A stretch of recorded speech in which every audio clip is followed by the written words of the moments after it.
وهزم الأحزاب وحده لا إله إلا الله وحده لا شريك له وأشهد أن محمدًا عبده ورسوله لا نبي بعده اللهم صل وسلم على نبينا محمد وعلى آله وأصحابه وأنصاره وجنوده ودعاته ومن جهد في سبيل الله إلى يوم القيامة وقال عليه الصلاة والسلام كما جاء في صحيح البخاري المؤمن للمؤمن كالبنيان يشد بعضه بعضا وشبك بين أصابعه وقال أيضا المسلم أخو المسلم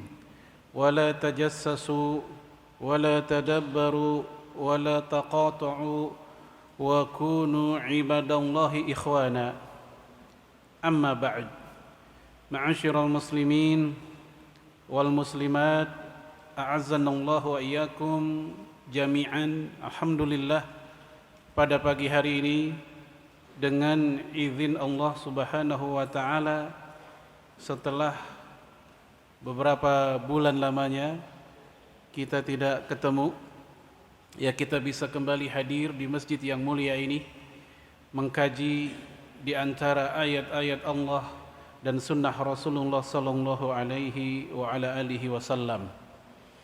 Dan tentunya ini merupakan karunia, merupakan nikmat yang besar yang Allah berikan kepada kita dikala kesibukan, dikala barangkali ada hambatan, halangan di rumah, kita bisa melangkahinya, kita bisa melewatinya untuk kemudian hadir di tempat yang paling mulia, di majlis yang paling mulia, yaitu majlisul ilmi.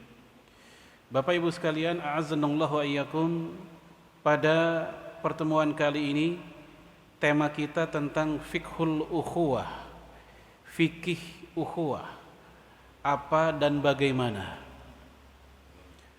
Kita sebagai umat Islam tidak pernah khawatir dengan segala macam bentuk rongrongan atau serangan yang datangnya dari barat atau yang datangnya dari orang-orang di luar Islam yang membenci Islam. Karena kita sudah antisipasi dengan jihad fi sabilillah. Dan Allah pun telah menginformasikan kepada kita tentang siapa saja peta mereka-mereka yang memang memiliki kebencian kepada kaum muslimin. Walan tardu ankal yahudu walan nasara hatta tattabi'a millatahum. Al-Baqarah 120. Bahwasanya orang Yahudi, Nasrani, mereka tidak pernah ridha terhadap kalian kecuali kalau kalian mengikuti millah mereka. Yang justru belum kita antisipasi adalah yaitu kehancuran umat Islam, rusaknya umat Islam terjadi oleh umat Islam sendiri. Karena kita gagal dalam meredam konflik, gagal dalam memanajemen perbedaan di antara kita, yang kemudian kita biarkan itu secara liar terjadi, sehingga terjadilah perang saudara di antara umat Islam. Baik perang dalam arti pertumpahan darah, sebagaimana yang pernah terjadi di abad-abad yang lalu, antara pengikut, mohon maaf ya, Asy'ariyah dengan Hambaliyah, antara Syafi'iyah dengan Hambaliyah. Itu bukan sekedar perdebatan di atas kertas kitab-kitab para ulama, tapi perdebatan itu hingga sampai ke dunia nyata, pertumpahan darah di antara umat Islam. Di zaman modern pun, di masa-masa orang tua kita beberapa puluh tahun yang lalu, di Indonesia khususnya, itu pun juga terjadi. Antara ormas A dengan ormas B saling memboikot. Antara kiai A, kiai B, ustadz A dan ustadz B pun juga demikian. hingga sampai saling memboikot perjodohan di antara mereka, di mana orang tuanya berpesan jangan nikah dengan yang itu karena dia bukan kelompok kita, walaupun mereka masih sesama muslim, masih sesama berkiblatkan Ka'bah, masih sesama bernabikan Nabi Muhammad sallallahu alaihi wasallam, masih berkitab sucikan Al-Qur'an, dua kalimat syahadatnya sama, rukun iman rukun Islamnya sama. Tapi hanya karena perbedaan ormas atau perbedaan kelompok pengajian atau guru ngaji, seakan-akan sudah sampai taraf lakum dinukum waliyadin. Dan tentunya hal seperti ini membuat orang kafir bertepuk tangan. Orang kafir akan berkata syukron jazilan, terima kasih banyak wahai umat Islam, tugas kami memporak-porandakan kalian sudah selesai oleh tingkah laku kalian sendiri. Itu yang terjadi, sehingga ya mereka tinggal duduk manis memperhatikan umat Islam cakar-cakaran sesama kita. Na'udzubillah min dzalik. Tetapi realitas ini memang sudah terjadi, mau di Depok, mau di Bekasi, atau mungkin di Jakarta, atau mungkin di tempat lain, itu sudah terjadi.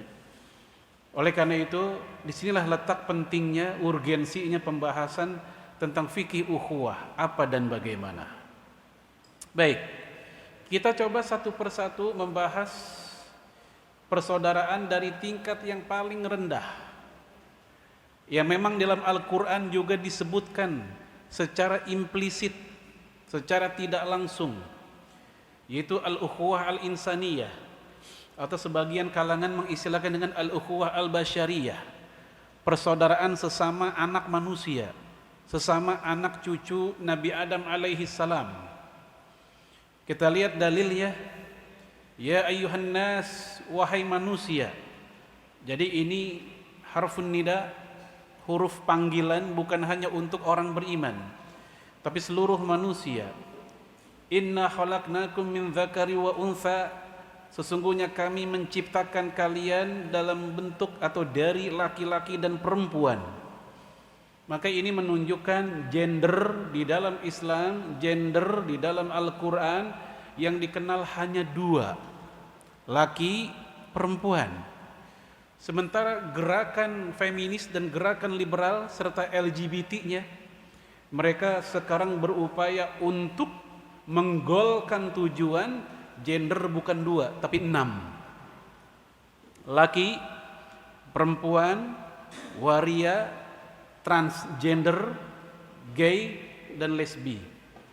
Ya, sebagian mereka menambahkan yang ketujuh, bisek, yaitu laki mau, perempuan mau. Mereka ingin menggolkan 7 ini. Mereka mengatakan kami pemilik tubuh kami sendiri, punya hak. Mau kami jadi laki-laki, kami mau jadi perempuan, terserah kami. Ya, kalau istilah mereka, my body is mine, tubuhku milikku. Ya, hingga akhirnya jika ada, mohon maaf, seorang wanita ketika suaminya ingin punya anak, istrinya bilang, maaf bang, saya nggak mau punya anak. Ini badan saya, ini rahim saya, terserah saya. Kalau seandainya suaminya jengkel, suaminya nggak ridho atau marah-marah, istri berhak untuk menuntut ke polisi dengan alasan suami telah melakukan tindakan yang tidak menyenangkan. Hal ini sedang diperjuangkan oleh mereka hingga sampai taraf undang-undang.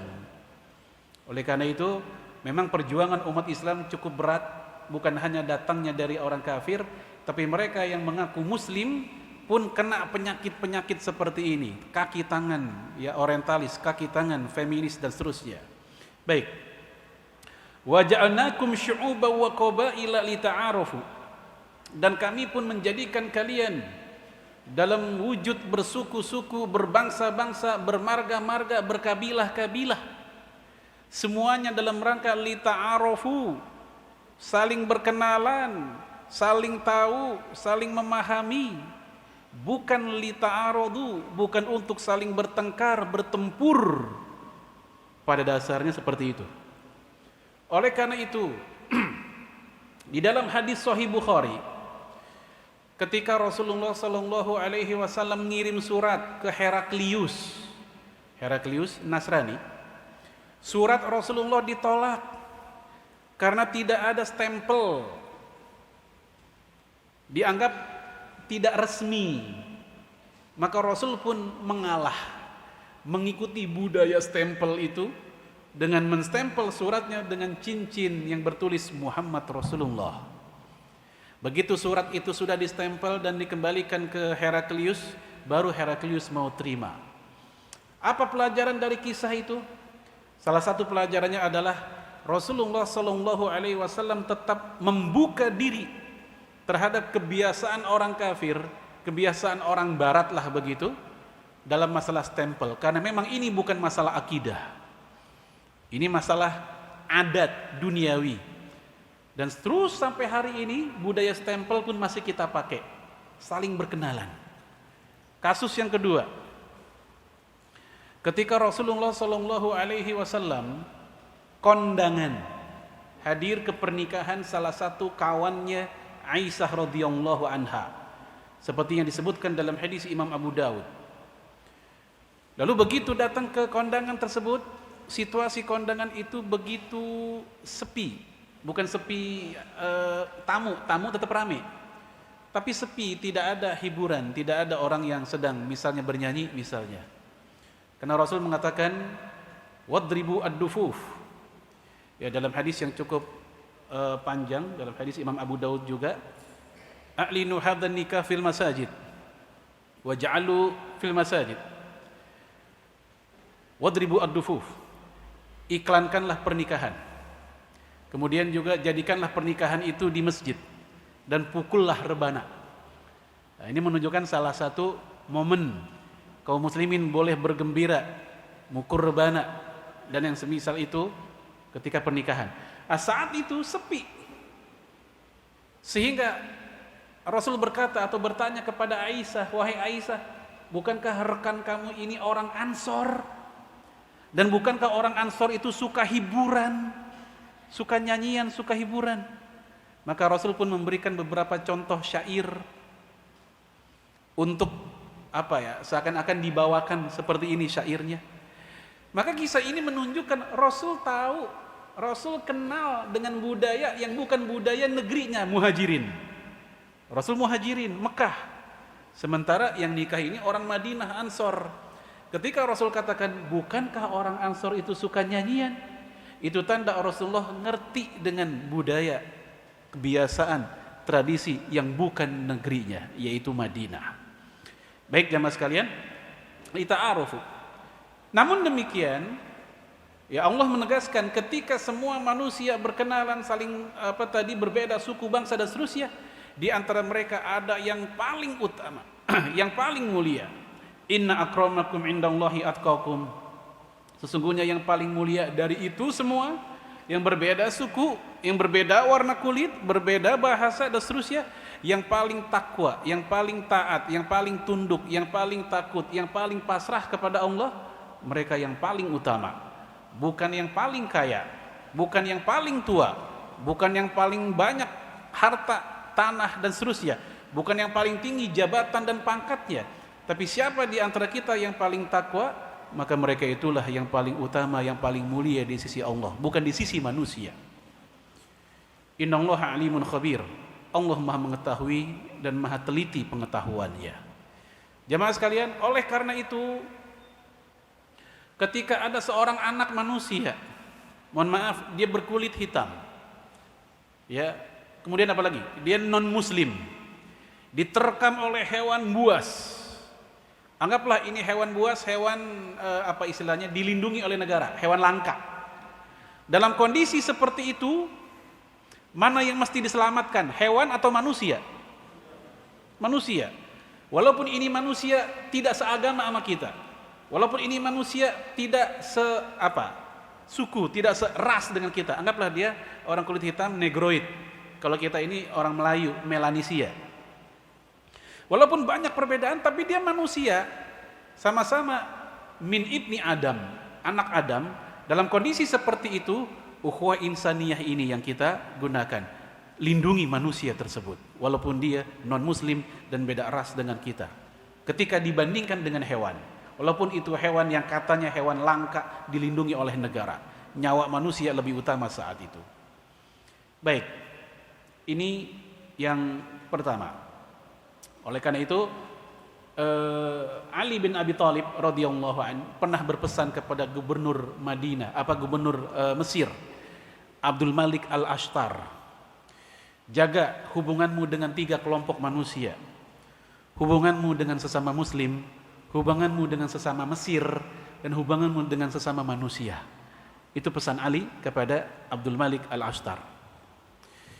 Yang kedua, ini mulai lebih mengkerucut, mulai lebih spesifik. Al-ukhuwah al-wataniyah, persaudaraan setanah air, sekampung halaman. Hal ini pun diakui di dalam Islam, di dalam Al-Quran, di dalam sejarah Rasulullah SAW dan para sahabat.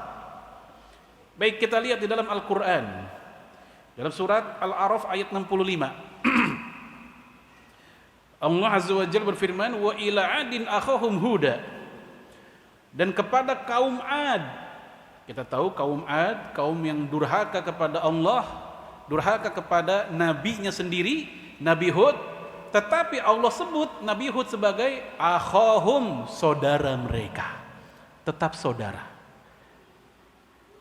Walaupun kaum Ad durhaka kepada Allah, durhaka kepada kenabian Nabi Hud, namun Allah sendiri masih mengatakan itu saudara.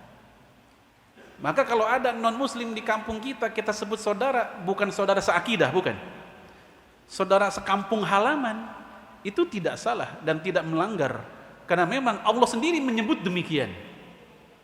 Seorang nabi, saudara kaumnya, walaupun kaumnya ingkar kepadanya. Yang kedua, Al-A'raf ayat 73. Ila Thamuda akhahum salihah, dan kepada kaum Thamud, sama, kaum Thamud juga kaum yang durhaka kepada Allah, durhaka kepada nabinya. Kami utus kepada mereka Nabi Soleh, saudara mereka. Sama, Nabi Soleh saudara kaum Thamud, Nabi Hud saudara kaum Ad, dan kaum-kaum ini sama-sama kaum yang durhaka. Tetapi para nabi yang diutus kepada mereka, Allah masih menyebut sebagai saudara mereka. Inilah yang kemudian kita istilahkan dengan ukhuwah al-wataniyah, saudara sekampung halaman itu. Oleh karenanya para sahabat Nabi, walaupun mereka sudah berislam, di belakang nama mereka masih ada disandarkan nama sukunya atau nama negeri tempat mereka berasal. Abu Dzar Al-Ghifari, itu kakek yang nomor keberapa Al-Ghifari, kemudian menjadi nama sukunya. Kemudian Abu Musa Al-Ash'ari, Al-Ash'ari kabilah di Yaman Selatan yang kemudian dominan, dan beberapa tokoh-tokoh Islam pun bermargakan Ash'ari. Abu Musa Al-Ash'ari, Abu Hasan Al-Ash'ari. Lalu kemudian Salman Al-Farisi, Salman orang Persia. Keislaman mereka tidak lantas menggugurkan tempat dari mana mereka berasal atau sukunya.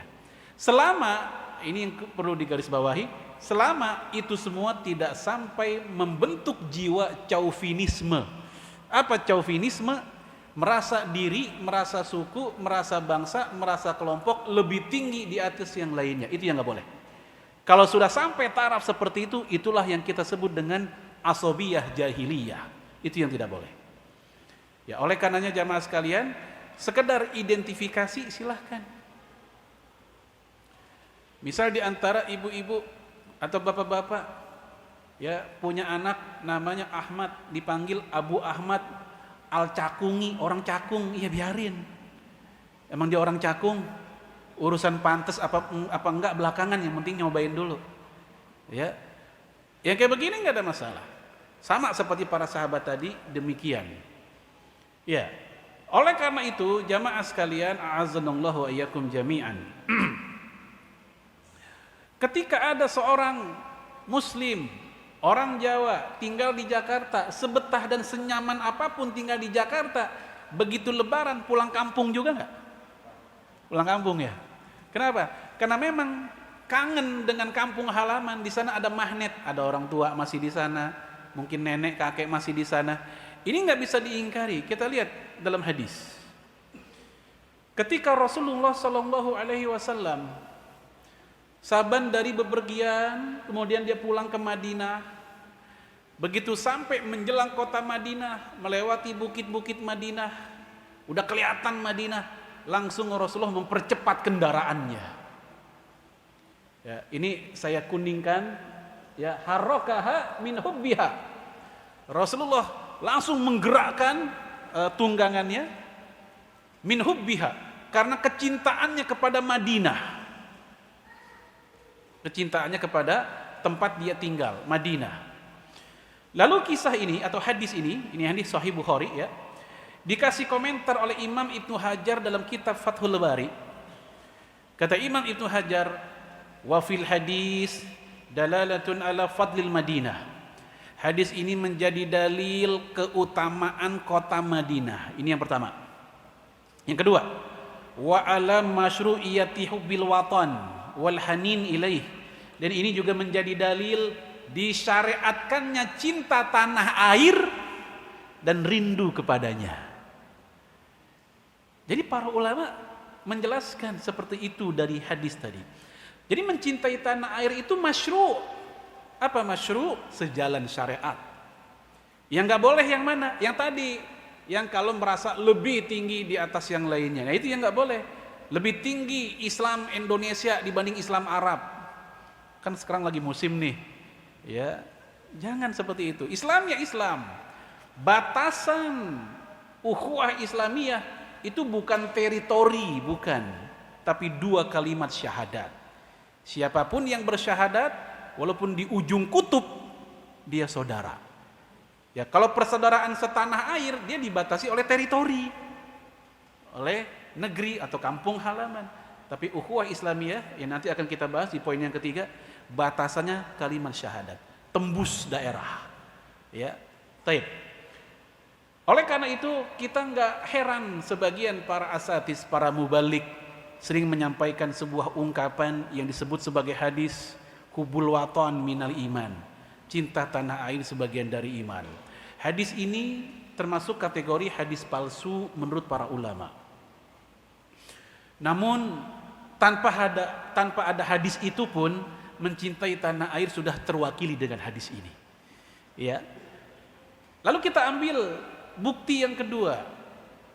Ini saya kutip dari kitab Alauddin Al-Muttaqi Al-Hindi Kanzul Umal, kemudian Al-Ikmal Ibnu Makula dan Al-Isobahnya Imam Ibnu Hajar. Kapan peristiwa ini terjadi?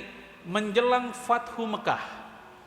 Bapak Ibu, Rasul aslinya orang Mekah, orang Quraisy, Bani Hashim. Sehingga ketika Rasul pulang Fathu Mekah, itu seakan-akan seperti Rasul pulang kampung. Nah, menjelang sampai ke kota Mekah, para sahabat berpuisi. Di antaranya Bilal, lalu Usail. Mereka berpuisi, saling berbalas puisi, ya, tentang keindahan Mekah, tentang Ka'bahnya, tentang pasarnya, tentang rumahnya, tentang airnya, tentang dan lain-lain. Hal itu didengar oleh Rasul. Yang terjadi adalah Rasulullah menitikan air mata. Ingat gitu, ingat juga dia dengan kampung halamannya Mekah.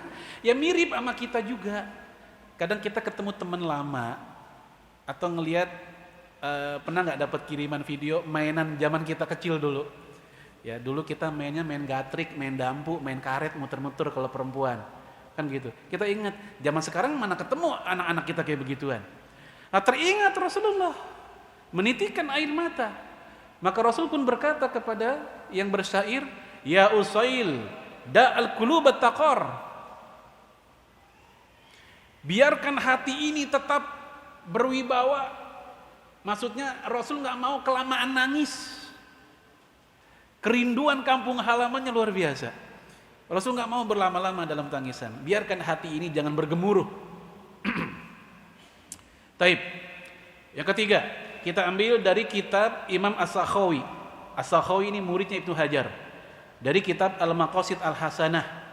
Beliau mengutip dari Athalis Al-Majalisah karya Imam Ad-Dainuri dari Jalan Al-Asmu'i. Dia berkata, aku mendengar seorang Arab pedalaman atau Arab Badui berkata, idza aradta an ta'rifa ar-rajul fanzur kaifa tuhanninuhu ila awtanih. Kalau kalian pengen ngelihat kualitas seorang laki-laki, lihatlah bagaimana kecintaan dia kepada negerinya, waton, autonihi waton, kampung halamannya. Wa tasyukuhu ila ikhwanihi, dan lihatlah bagaimana kekangenan, kerinduan dia kepada kampung halamannya. Ya, ini mohon maaf buat bapak-bapak yang jauh dari keluarga sebulan 2 bulan, jangankan sebulan 2 bulan, sepekan harusnya kangen sama istri di rumah, harusnya kangen sama anak.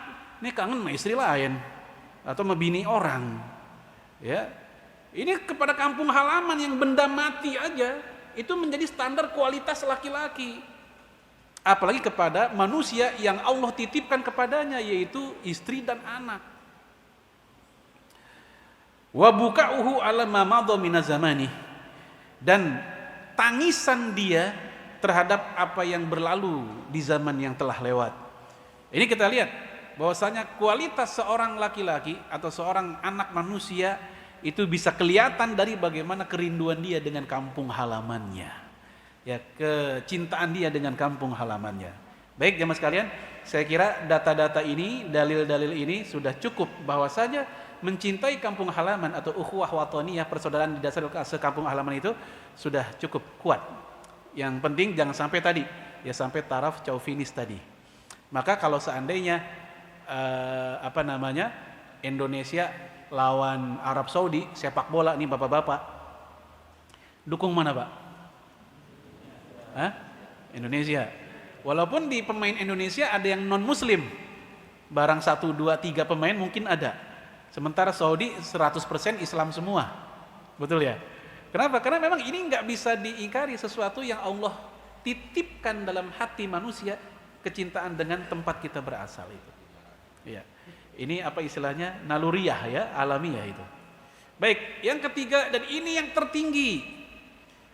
Tidak boleh setara apalagi melebihi. Yang lain itu enggak boleh setara apalagi melebihi. Dari yang nomor 3, al-ukhuwah al-islamiyah. Persaudaraan yang didasari, yang diikat oleh kesamaan kalimatut tauhid. La ilaha illallah Muhammadur Rasulullah. Ya, kita lihat ayatnya. Innamal mu'minuna ikhwah. Sesungguhnya orang beriman itu, atau lebih tepatnya hanyalah orang beriman itu yang bersaudara. Fa aslihu baina akhwaikum, maka perbaikilah hubungan persaudaraan di antara kalian. Wattaqullah, bertakwalah kepada Allah, la'allakum turhamun, supaya kalian mendapatkan rahmat. Ya, ayat ini menunjukkan bahwasanya ekspresi persaudaraan itu berbanding lurus dengan kondisi iman seseorang. Ketika menggunakan kata innama, ini lil hasr sebagai pembatas. Sehingga saya di masjid ini pernah saya bahas tentang fungsi kata innama. Ya, kalau ada ya kalimat Muhammad qaimun, Muhammad lagi berdiri, maka berdirinya Muhammad ada aktivitas lain. Mungkin sambil main HP, mungkin sambil tengok kanan kiri. Tapi begitu pakai innama Muhammad qaimun, Muhammad hanyalah sedang berdiri, tidak ada aktivitas lain kecuali berdiri. Maka fungsi innama di sini juga demikian. Hanya orang beriman yang mampu mengekspresikan persaudaraan dengan benar dan baik. Artinya ketika dia, mohon maaf, sapa, senyum dan seterusnya lagi kurang bagus, berarti lagi ada masalah dengan keimanannya. Oleh karena itu hal ini dipertegas dalam hadis Sahih Bukhari. Sibabul muslim fusukun wa qitaluhu kufrun. Memaki-maki seorang muslim adalah kefasikan dan membunuhnya kekufuran. Memaki-maki itu ekspresi persaudaraan yang negatif. Fusukun, fasik, menunjukkan keimanan yang sedang down. Lihat. Jadi begitu ukhuwah jelek, iman lagi jelek. Ukhuwah lagi bagus, iman lagi bagus. Jadi yang berbanding lurus bukan keilmuan, mohon maaf. Bukan keilmuan, ilmu semakin bagus, ukhuwah semakin bagus, belum tentu. Karena enggak sedikit para guru kita, para ustadz kita, mau dia doktor, postdoktoral, ya, dan seterusnya, faham ayat, faham hadis, bawaannya berantem mulu di medsos. Pernah lihat? Pernah dengar? Kayak begitu. Bicara ilmu, dia orangnya. Bicara ayat, dia orangnya. Bicara hadis, dia orangnya. Begitu ukhuwah sama yang lain, saling memboikot satu sama lain. Belum tentu. Maka yang berbanding lurus dengan ukhuwah adalah keimanan, belum tentu keilmuan. Baik, sekarang kita lihat komentar Imam Al-Qurtubi ketika menjelaskan ayat yang mulia ini. Kata beliau, ai fid dini wal hurmah la fin nasab. Yang dimaksud dengan ukhuwah dalam ayat ini, surat Al-Hujurat ayat 10, ini persaudaraan dalam agama, kesamaan agama, bukan persaudaraan nasab. Nasab silsilah keturunan. Ya, bukan dalam hal itu. Walihadza qil, oleh karena itu dikatakan ukhuwatud din athbatu min ukhuwatin nasab. Persaudaraan karena agama, karena keislaman kita itu lebih kokoh dibanding persaudaraan karena nasab. Oleh karena itu saya katakan tadi, seandainya ada orang bersyahadat mau di Amerika, mau di Maroko, mau di Maroke atau Rawabangke, semua muslim. Teritori tembus oleh kalimat syahadat. Kalau ada seorang muslim bersin di Amerika, kita jawab di sini kalau dengar. Karena kalau nggak dengar ya kan etikanya, kalau dia ngucapin alhamdulillah baru kita tasmid yarhamukallah. Kalau nggak dengar atau nggak ngucapin nggak gitu. Itu bahasa penegas saja bahwa saking luar biasanya ukhuwah Islamiyah yang sifatnya alamiah internasional, nggak dibatasi oleh daerah, karena dia lebih kuat. Oleh karenanya pula hal inilah yang kita lihat mendasari para sahabat Nabi. Begitu perang Badar, mereka ngelihat saudara sendiri, khususnya orang Muhajirin. Ya, ketika perang kan Muhajirin Ansor gabung. Musuhnya Mekah kan ya saudaranya Muhajirin ini. Kelihatan tuh. Ya, kelihatan. Waduh, ada abang saya di situ. Waduh, ada encang saya di situ tuh. Ya. Bahkan Rasul pun harus berhadapan dengan menantunya. Bapak Ibu ada yang tahu? Menantu Rasulullah yang ikut perang Badar tapi mereka pada barisan kafir Quraisy. Ada yang tahu siapa namanya? Menantu Rasulullah yang justru memerangi Rasul ketika perang Badar. Dia nikah dengan putri Rasulullah bernama Zainab. Dan saat itu menantu ini masih musyrik. Belum ada ayat tentang larangan nikah dengan orang kafir saat itu. Belum turun. Ayat yang berbunyi fala tarji'una ilal kuffar, jangan kembalikan wanita-wanita muslimah kepada suami yang kafir, belum turun saat itu. Sehingga masih terjadi pernikahan dengan mereka. Saat itu mereka si menantu Rasul ini bersama kafir Quraisy. Nggak ada yang tahu ya namanya? Ini kalau tahu nih ada hadiah nih. Ya. Siapa Pak? Ikrimah. Baik. Ikrimah itu putra dari Abu Jahal. Dia bukan menantu Rasulullah alaihi salatu wasallam. Ibu-ibu ada yang tahu?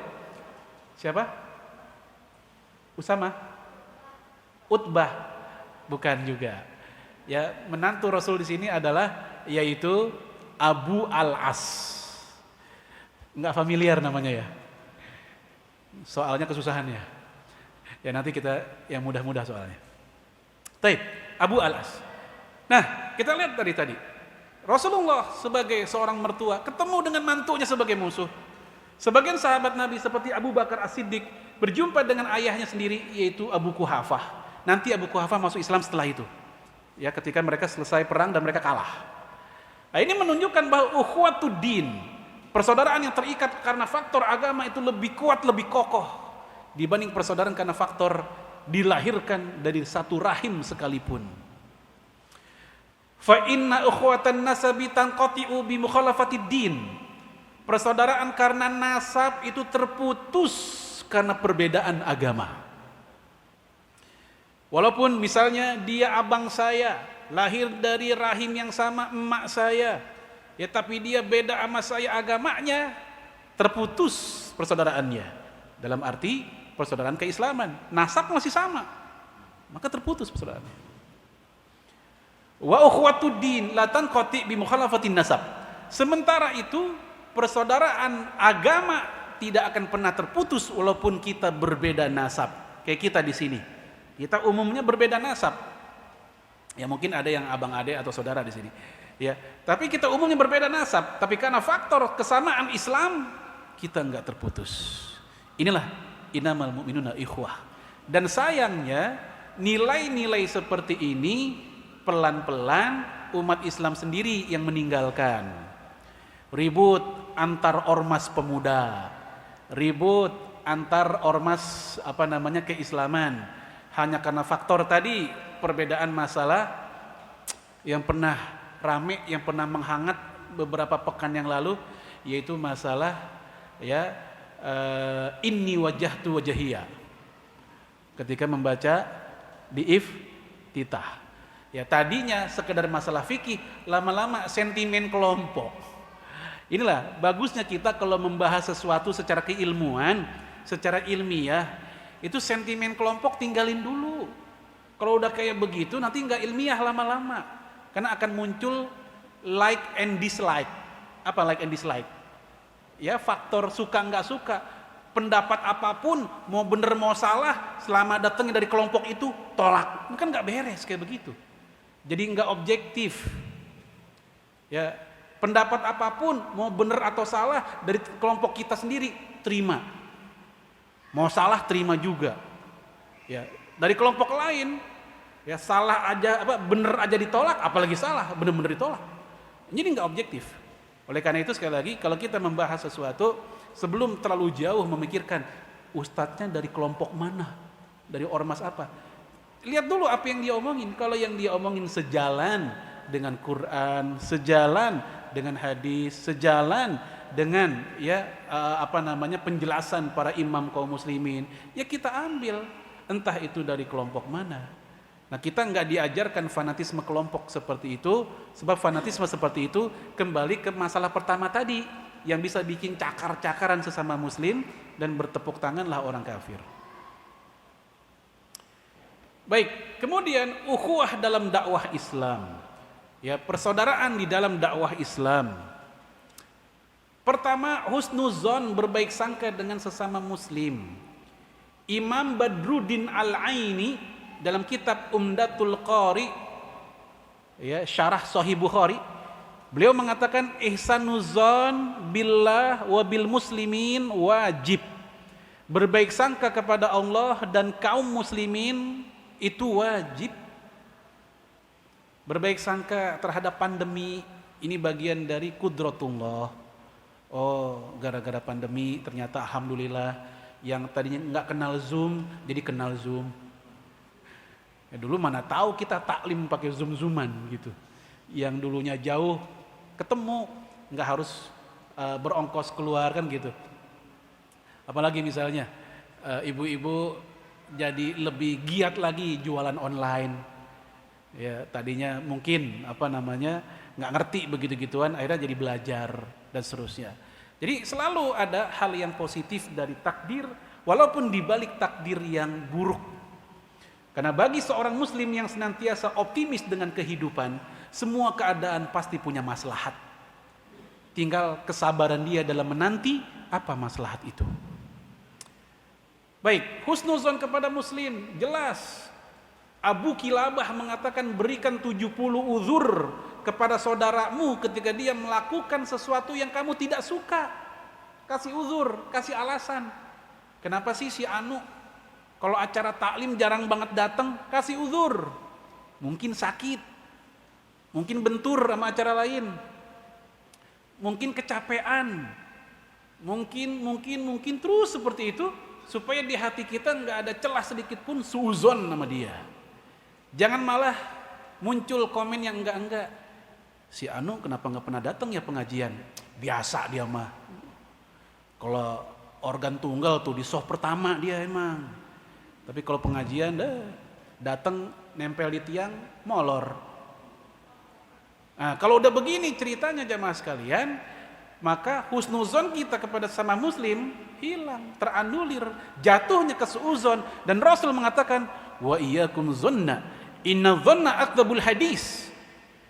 Takutlah kalian, hati-hatilah kalian terhadap prasangka, maksudnya suuzon kata Imam Nawawi. Karena prasangka itu sebohong-bohongnya ucapan. Loh, kan prasangka masih dalam hati, masih dalam pikiran, belum terucap. Kalau terucap bukan prasangka, itu namanya tuduhan, tuhmah. Kalau areanya masih hati dan pikiran, zon. Namun kalau udah terucap, itu namanya tuduhan. Lalu kenapa Rasul katakan zon itu seburuk-buruknya ucapan, sebohong-bohongnya ucapan?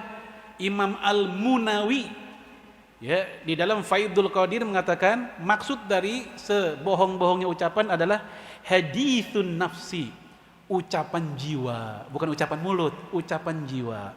Karena orang biasanya ketika prasangka terjadi dialog di hatinya.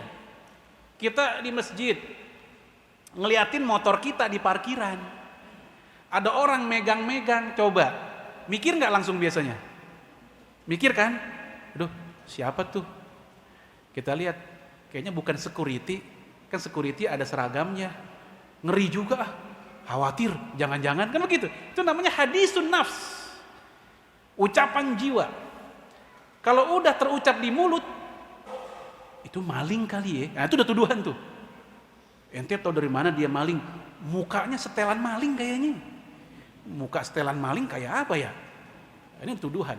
Kalau udah nuduh, wajib bagi dia ngasih bukti. Kalau nggak ada bukti, hati-hati. Bisa dia yang kena hukuman.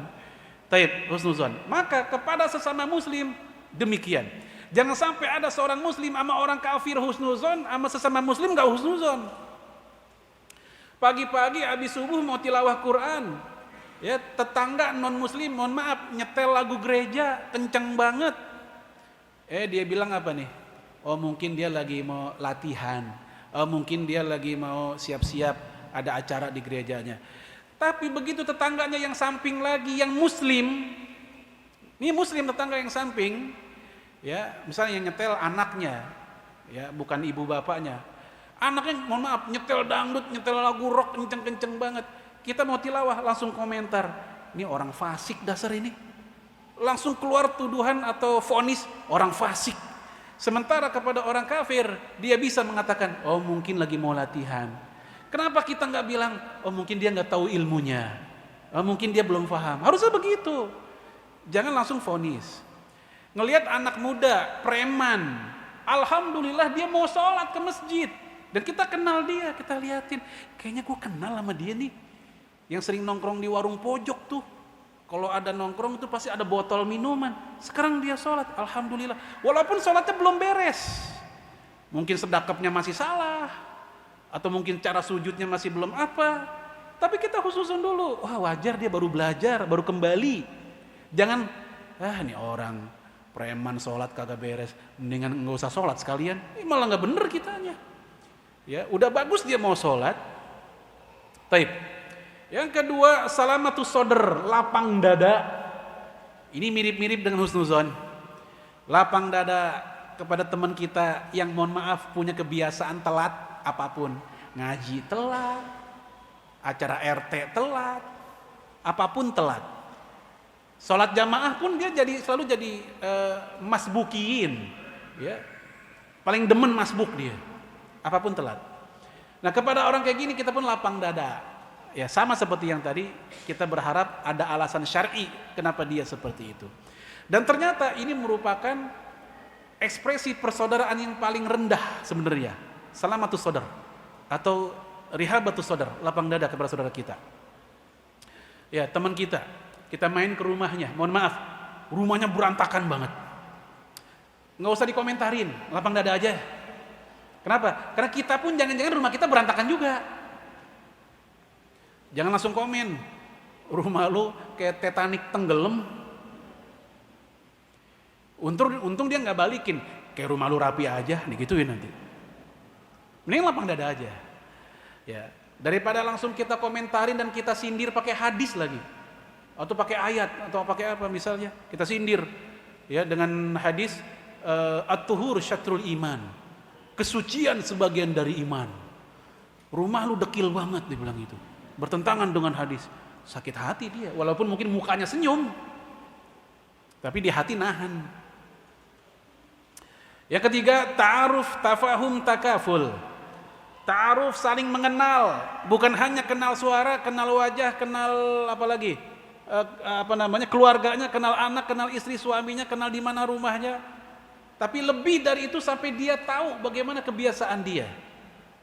Gaya dia kalau lagi duduk kayak apa? Gaya dia kalau lagi bersin seperti apa? Gaya dia kalau lagi ngantuk kayak apa? Gaya dia sampai tahu. Sehingga dari sini ini menjadi fondasi tafahum. Nah, tafahum ini pula yang kemudian memunculkan husnuzon tadi. Dia faham, dia ngerti. Ya, kan pernah nggak kita ngalamin ketemu orang dengan bahasa atau gaya bicara yang ketus? Ini pertemuan pertama dengan dia. Mungkin karena ini pertemuan pertama, kita belum kenal wataknya dia. Itu udah ada goresan di hati kita. Ini orang kok kalau ngomong seperti itu ya. Pilihan katanya, sekata-katanya, selagu-lagunya dia.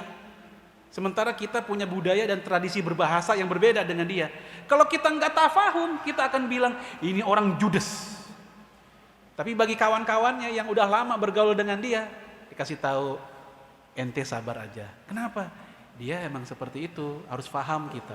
Oh seperti itu. Nah dengan tafahum ini kita akan relatif juga mampu meredam potensi suuzon tadi.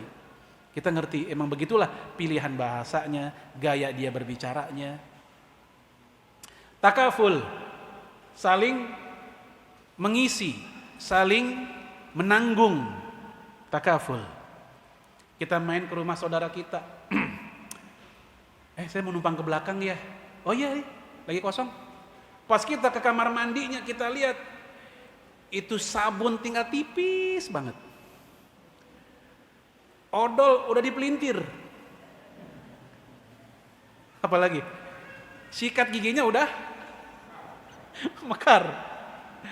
Kitanya yang peka. Ini orang lagi nggak ada uang belanja apa ya? Sampai sabun aja nggak kuat beli, sampai odol aja nggak sampai diganti. Ya, ini antara sederhana nggak mewah atau nggak ada duit kita nggak tahu dah. Ya, kitanya yang peka, takaful. Begitu kita pulang pamit, kita kasih uang, tahabu, nih buat ente jajan membuat anak.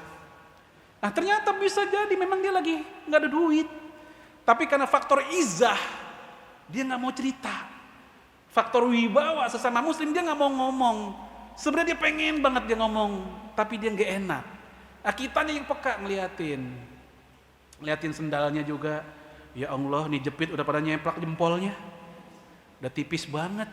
Kalau kita ngelangkah copot lagi. Nah, kita kasih duit lah berapa, takaful, kayak begitu. Dan hal ini Rasulullah SAW pun melakukannya. Rasul ngerti ada seorang sahabatnya datang ke rumah Rasul sambil bawa teng-tengan anggur. Ya, ini diceritakan dalam kitab Tabaqat Ibnu Sa'ad. Sahabat ini pengen nyenengin Rasul sambil bawa anggur. Anggur itu kan buah mahal, mau dari dulu sampai sekarang juga buah mahal. Nah Rasul kenal dengan dia, ini orang kok bisa ya bawa anggur gitu. Maka Rasul pun izin dulu sama dia, Rasul keluar dulu, ketemu dengan tukang buahnya. Tadi ada yang beli nggak? Ada. Si fulan? Iya. Udah bayar belum? Belum. Ternyata ngutang. Hanya demi menyenangkan Rasulullah dia ngutang. Maka Nabi yang membayar. Ini saya yang bayarin. Ini takaful. Taib. Kemudian fiqh bil ikhwah. Percaya dengan sesama saudara, sesama muslim. Jangan kita lebih fiqh, lebih percaya dengan orang kafir. Baca berita kalau dari portal-portal orang sekuler, baca berita dari portal-portal orang kafir, kita ngerasa lebih berwibawa, merasa lebih keren. Mohon maaf, ada ya sebagian ya saya anggap mungkin sebagian ustadz juga atau apa, kayaknya kalau baca koran dari Kompas lebih begini, hebat. Tapi kalau baca koran dari para wartawan yang muslim, ya dianggap tidak profesional. Maka jangan berharap ya dia berbicara tentang ukhuwah dulu. Kalau dalam dirinya sendiri terdegradasi kepercayaan terhadap sesama muslim, terhadap sesama anggaplah media-media Islam. Kalau bukan dari orang Islam dulu yang mempercayai media Islam, siapa lagi? Kita seperti kurang percaya dengan ulama kita sendiri. Kita seperti kurang percaya dengan tokoh-tokoh Islam kita sendiri, termasuk produk-produk mereka. Kemudian yang tertinggi ithar, yaitu mendahulukan kepentingan saudara di atas kepentingan kita sendiri. Dan ithar ini Bapak Ibu berlaku untuk masalah duniawi, bukan untuk masalah ibadah, masalah amal soleh. Jangan ithar, tapi fastabiqul khairat. Ya, soft terdepan, fastabiqul khairat. Ya, silakan antum di depan, jangan kita yang depan. Ya, kalau masalah ibadah begitu. Ya, masalah sedekah sebagaimana para sahabat, Umar bawa segini, sepertiga hartanya, dia ngerasa bisa ngalahin Abu Bakar. Abu Bakar datang bawa semua hartanya. Fastabiqul khairat. Tapi urusan duniawi baru tuh. Ya, lagi duduk di busway, duduk di kereta, ngelihat aki-aki, ngelihat nenek-nenek, ngelihat ibu hamil, ngelihat ya orang yang kayaknya capek banget. Lah kita anak muda pada belaga tidur atau apa, bangun, Bu, silakan duduk. Ya. Atau yang lain, ya, dalam kasus yang lain. Ini ithar. Dan hal ini langsung dipertontonkan dalam sejarah ketika kaum Ansor menanti kedatangan Muhajirin. Di antara mereka ada yang memberikan hartanya, memberikan rumahnya, bahkan ada yang sampai saat itu rela akan menceraikan istrinya, dan silakan kalau Anda mau menikahi istri saya. Lalu ditolak oleh sahabat, tidak. Siapa dia? Abdurrahman bin Auf. Tidak. Saya nggak butuh itu. Yang saya butuhkan adalah pasar. Saya mau tahu pasar di mana. Karena dia orang pasar, pengusaha. Maka diunjukin pasar Bani Koinuko, pasar orang Yahudi. Maka dia pun jualan di situ, dagang di situ, dan berhasil menguasai. Bahkan dalam waktu 1 tahun mampu mengubah itu pasar yang tadinya milik orang Yahudi menjadi milik kaum muslimin. Baik, ini itharnya kaum Ansor dan Muhajirin. Nah, kalau hari ini kita lihat, mohon maaf, umat Islam boro-boro ithar. Lihat kalau lagi antri, apa istilahnya, nyedek lah begitu. Ya, ngantri bensin langsung duluan, ngantri di mana? Ya ini masalah. Ya, dan ini merupakan gambaran betapa PR besar umat Islam dalam ithar itu belum terlaksana. Baik jamaah sekalian, a'azzana yakum. Lalu bagaimana dikala kita berbeda dengan saudara seperjuangan atau saudara sesama muslim? Karena perbedaan itu nggak mungkin dihindari. Ini pernah saya bahas waktu materi-materi yang lalu-lalu. Masalah perbedaan nggak mungkin dihindari. Kenapa? Karena malaikat pun juga berbeda. Ya, kita lihat kisah malaikat yang berdebat tentang masa depan seorang pemuda, surga atau neraka, ketika pemuda itu habis bunuh orang sampai 100. Masih ingat kisahnya? Malaikat berbeda. Padahal mereka nggak ada hawa nafsu, nggak ada emosi, dan nggak ada kepentingan buat berbeda. Para nabi berbeda. Antara Nabi Musa dan Nabi Harun alaihi wassalam. Nabi Musa dan Nabi Khidir. Ada yang bilang Khidir bukan nabi tapi wali. Ya, ini beda pandangan para sejarawan. Nabi Khidir itu nabi atau wali. Ya, demikian juga Luqmanul Hakim. Dia apakah wali ataukah dia seorang nabi? Ikrimah, salah satu ulama tafsir. Ini beda lagi dengan Ikrimah yang tadi. Ada Ikrimah bin Abu Jahal, anaknya Abu Jahal. Ada Ikrimah ulama tafsir. Ikrimah mengatakan Luqman al-Hakim ini nabi. Sementara yang lain mengatakan dia adalah orang soleh, dia wali Allah. Ini perbedaan di antara para nabi. Para sahabat luar biasa. Mereka berbeda dalam masalah menentukan ini tawanan perang Badar mau diapain. Sebagian mengatakan bunuh, sebagian mengatakan bebaskan.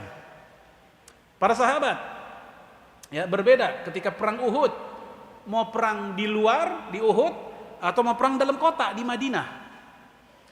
Kata golongan tua senior kibaru sahabat, perang dalam kota aja. Maklum orang tua jangan jauh-jauh di sini aja, capek ya. Tapi yang anak muda maunya keluar. Ini perbedaan di antara mereka. Dan Rasul ikut keluar, kenapa? Karena lebih banyak milih yang keluar. Ya, karena emang komunitas para pemuda kaum muslimin itu lebih banyak dibanding orang tuanya. Ini perbedaan hal-hal yang kayak gitu terjadi di masa Nabi. Nah, apalagi di masa setelah masa kenabian, wahyu udah nggak turun, maka potensi perbedaan lebih banyak lagi. Ya, Bapak Ibu sekalian, hari Jumat itu kan salah satu hari yang dimana kalau kita berdoa Rasul katakan selama doanya bukan doa-doa yang haram, maka tidak akan Allah tolak. Kapankah waktu tersebut? Di hari Jumat itu kapan waktunya? Dikumpulkan oleh Imam Az-Zurqani, ada 43 pendapat. 43 pendapat.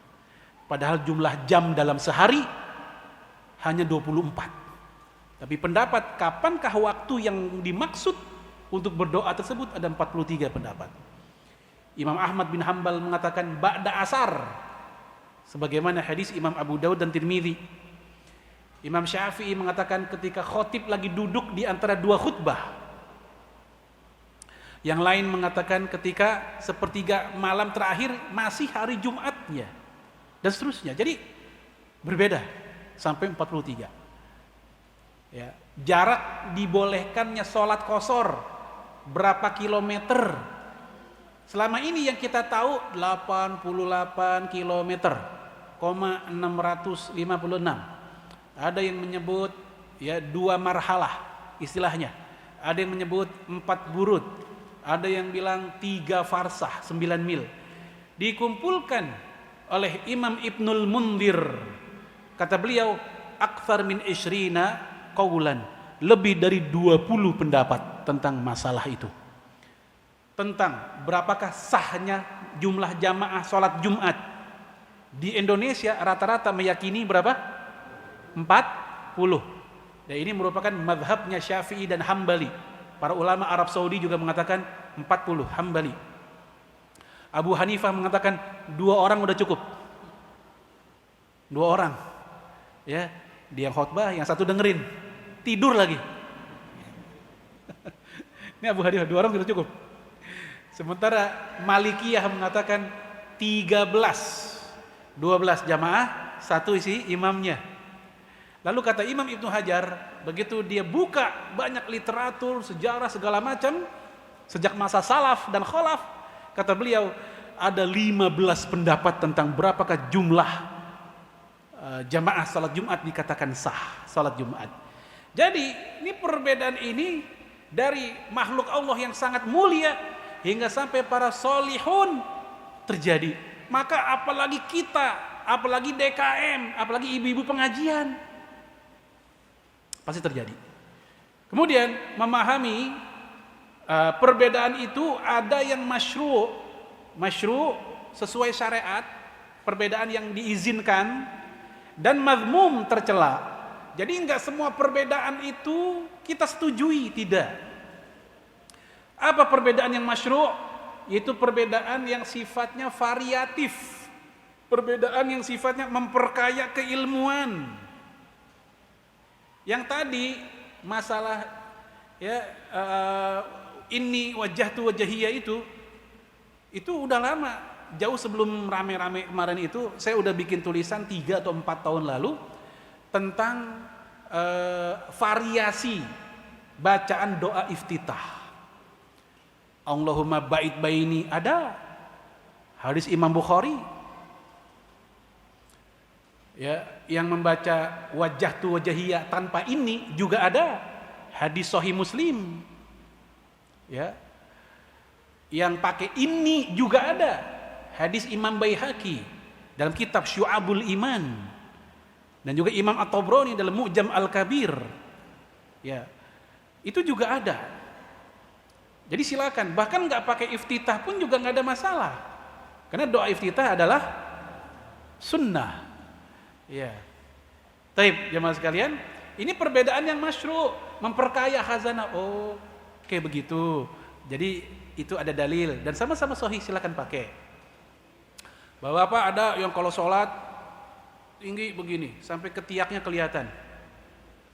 Ada yang sejajar apa nih, pundak, bahu.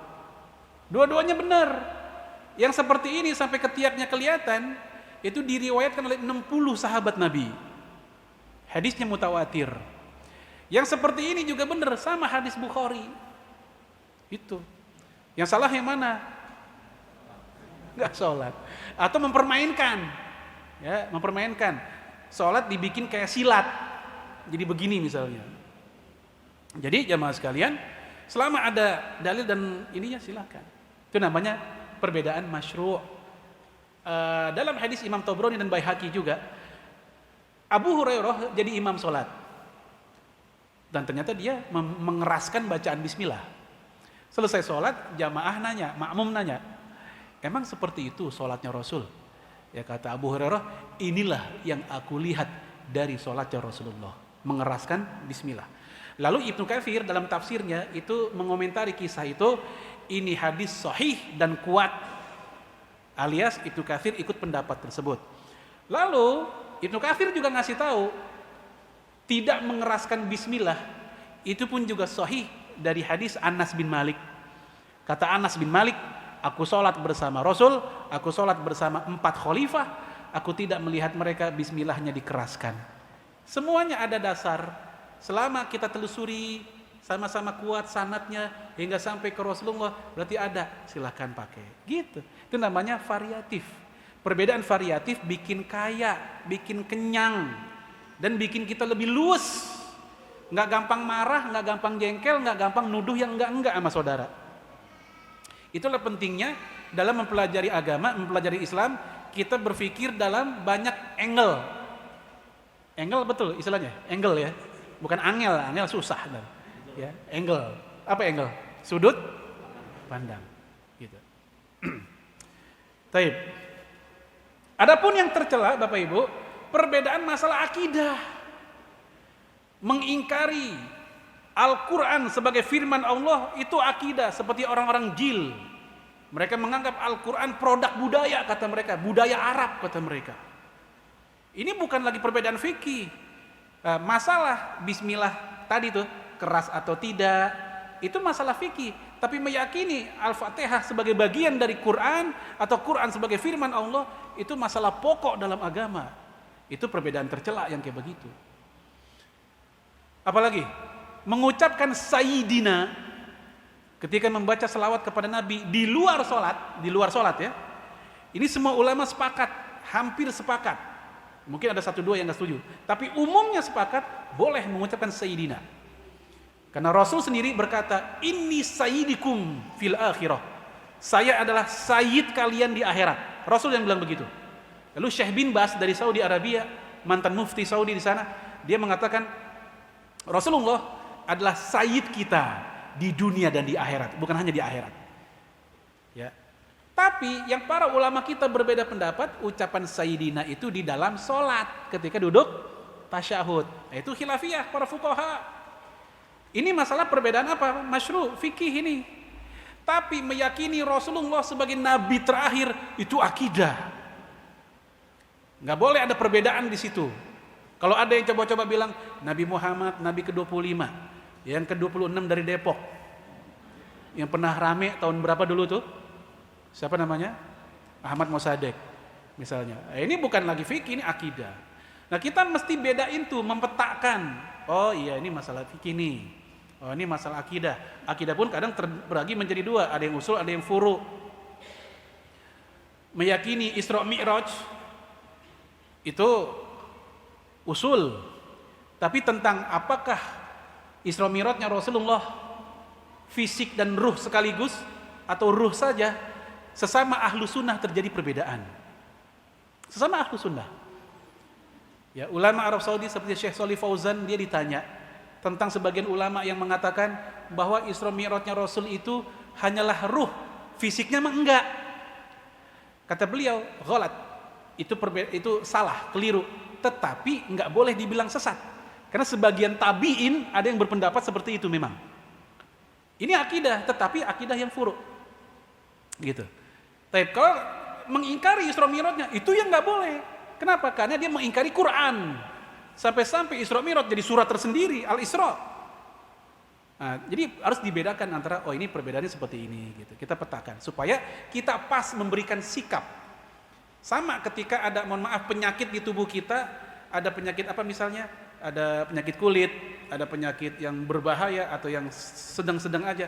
Tentu sikap kita kan berbeda, kekhawatirannya berbeda. Jangan sampai langsung kita ke dokter mengeluhkan penyakit panu atau kutil, tetapi kanker yang kita alami enggak kita keluhkan. Keluhannya apa Bu? Pak, iya kutil saya parah banget. Istrinya bilang, Dok, jangan kutilnya dulu, kanker dia. Harusnya kankernya dulu urusin, karena itu yang paling mengancam nyawa. Ini malah kutil yang rame banget diurusin. Nah, ini sebagian orang Islam begitu. Sekarang, ya selalu meramaikan sesuatu yang udah belasan abad memang nggak kelar-kelar. Ya, sementara yang pokok menyelamatkan akidah umat Islam yang jadi korban pemurtadan, kristenisasi, selamatkan mereka. Itu yang lebih utama PR kita sekarang. Mengambil hikmah perbedaan para salaf, bagus dan mulia. Kita mendownload ilmu para salaf. Tapi jangan lupa download pula akhlak para salaf. Jangan ilmunya doang, tapi akhlaknya juga. Imam Sufyan Ats-Tsauri, salah satu salaf, dia berkata, "Idza ra'aitar rajul ya'malul amala qad ikhtalafa fihi wa indaka tara ghairah fala tanha." Kalau engkau melihat saudaramu melakukan aktivitas yang engkau punya perbedaan dengan dia, fala tanha, jangan larang dia, jangan cegah dia. Yang kedua, Imam Ahmad bin Hanbal, sholat asar di sebuah negeri, di sebuah daerah, di sebuah masjid. Murid-muridnya ngasih tahu, "Pak Ustadz, ini orang habis sholat asar kok pada sholat lagi ba'diyah." Sementara kita memahami kan nggak ada ba'diyah asar.